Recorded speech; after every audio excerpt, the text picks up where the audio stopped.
and this troubling story that's been a story that's been playing out in the region for years now, sadly. This week, though, there's been a mix of relief and heartbreak while 24 schoolgirls abducted last week from a government boarding school in Kebbi State have been released. Many more children remain missing across the country. President Bola Tinubu has welcomed the girls' safe return, but has also acknowledged the urgent need to intensify efforts to rescue others still held by kidnappers. Mass abductions for ransom, especially in northern Nigeria, have become distressingly routine, with armed groups targeting schools, villages, and highways. Human Rights Watch says that the frequency of these attacks reflects deep failures in protection, accountability, and justice. Well, to help us unpack the scale of this crisis and what more needs to be done, we're now joined by Anietie Ewang, who's a Nigeria researcher at Human Rights Watch. Thanks so much indeed for joining us, Anietie, and welcome to the program. Yes, thank you very much for having me.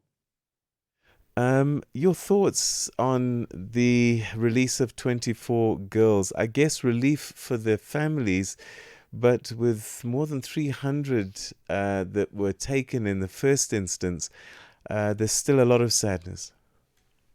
Absolutely. We've spoken with the families of parents who are yet to, um, you know, get any information on where their girls are and are just waiting and hoping in a lot of pain and despair that their children also come back home to them as the others have. But I mean, no family, no parent should have to go through this sort of ordeal, especially as kidnapping for ransom. Or kidnappings, mass kidnappings of school children has become very rampant in Nigeria. The authorities are really failing communities, they're failing children, and they're failing in their most basic duty to ensure that lives are protected and people can live safely in their communities. How much do we know about who is doing all of this? Who's responsible for these attacks? It just seems odd that 300 people could be taken um, and just disappear. It seems very odd. I agree with you. But it's important to highlight first and foremost that no group has claimed responsibility for these kidnappings. And the authorities also haven't provided much information, even with the children who've come back home. They've not provided more information in terms of how the release of these kids were secured.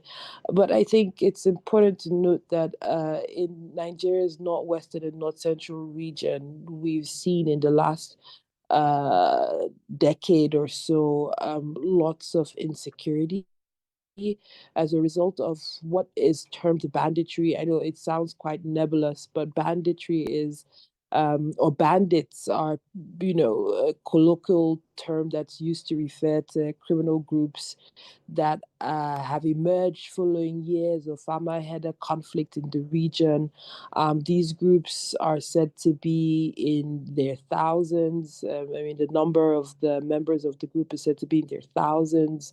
And they frequently attack communities, carry out raids of their homes, they pilfer, kidnap, members of the community, including school children, as we've seen, for ransom. I mean, there are other parts of the northern Nigeria that are dealing with other security threats, including the Boko Haram, which is a Islamist insurgency group that has also been waging a war against the government and communities in northeastern Nigeria. They've also carried out kidnappings for ransom. I think the one that we would all remember is the Chibok kidnapping of 2014, where over 200 schoolgirls were kidnapped.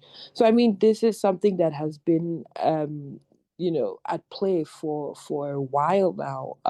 It's also something that the authorities have committed to addressing. Nigeria has signed the Safe School Declaration, which is an international commitment that requires the government to ensure that schools in areas of conflict or insecurity have adequate protection through, many uh, programs and initiatives, including early warning and prevention. Uh, uh,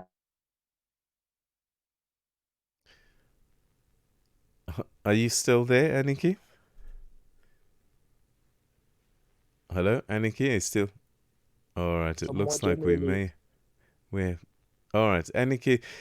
Let's move on a little bit. As Human Rights Watch, you've actually warned that authorities have repeatedly failed to provide adequate security for high-risk areas.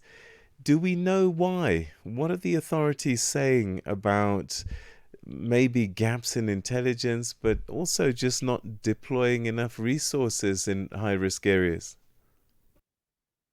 The authorities are doubling down in their commitment to ensure that there's adequate security, but this has been far from enough. Uh, I think the pace of these kidnappings themselves is telling of the sort of failures of Nigeria's security architecture. We know that there's insecurity across northern Nigeria in different states and in different contexts. And the authorities have pretty much employed a very militarized approach to dealing with these things, while many communities remain vulnerable. There's lots of ungoverned spaces across the northern Nigeria where it's very difficult to ensure that communities are adequately protected without um, the presence of security agencies and really ensuring that there is at every point in time protection for communities. There's also the question of the underlying factors that continue to allow for these groups to grow and carry out the activities that they're currently is currently threatening communities, threatening lives. And I think without a sort of holistic approach in dealing with these issues, we'll continue to see these sort of atrocities happen in the region. So I guess one of the challenges is schools sometimes get temporarily closed to try and deal with these abductions, but then the other side of this is risk of undermining children's right to education and long-term well-being.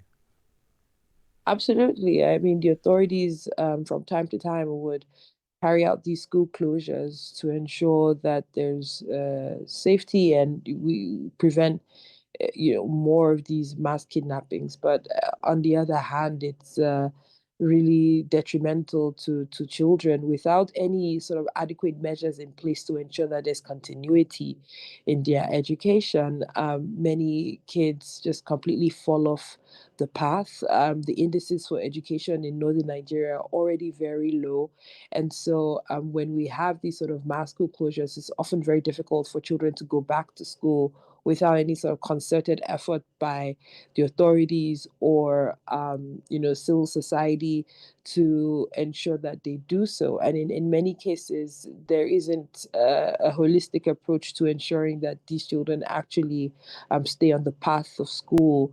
Um, and with the sort of fear that many parents have as a result of these mass kidnappings, many of them would resort to keeping their wards or their children at home rather than sending them out to schools again and face the sort of ordeal that other parents are facing. So I think it's a call that we've made to the Nigerian authorities to ensure that there's pathways for uh, children to continue their education in secure environments without the threat of kidnappings, as we've seen in the last week. I've had these conversations a number of times over years now, and one of the things that is not talked about maybe often enough is how and why these groups are resourced, and that is there no people in authority who may be working with them? I mean, we haven't uncovered, that sort of collaboration in terms of authorities working with these groups.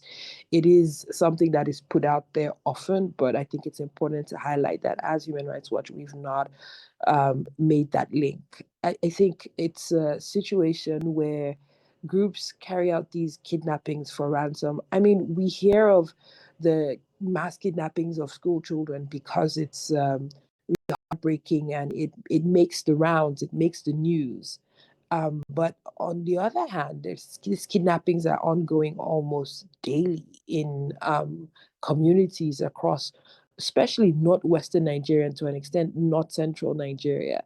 And families are losing all that they have in terms of money and resources just to be able to ensure the safe release of their loved ones. And so these groups are becoming strengthened by the amount of resources that they're receiving from these kidnappings for ransom. It allows them buy more weapons. It allows them, increase their numbers, and it allows them just become stronger to carry out these sort of operations. And for mass kidnappings such as what we've witnessed last week, it's possible that they've been able to come together, because I mean it's important to also highlight that these groups, there's just not one group, there's several of them, and they sometimes come together to collaborate to carry out these sort of mass attacks. And so it's really a question of the sort of intelligence networks that the authorities have in place and how that is working or not working, the silos that are often created amongst the security agencies, and how it is to break them down to be able to ensure that there is an adequate there's adequate protection for communities, and most importantly the resourcing of security agencies to be able to carry out the function that they are charged with adequately. So, I mean, it is quite a number of things there that continue to allow for these sort of attacks to happen. All right, and that's where we're going to have to leave it. Anietie, thank you so much indeed for joining us on the program. Thank you very much for having me. Enjoy the All rest of your right, day. thank you, and the same to you. That was Anietie Ewang, who's a Nigeria researcher at Human Rights Watch, speaking to us sadly about a theme that really has carried on for decades now, and that is these mass abductions. Imagine 300 people being taken all at once. I mean, it's just incredible. But anyway, we'll keep on top of those stories for you. África. Conhece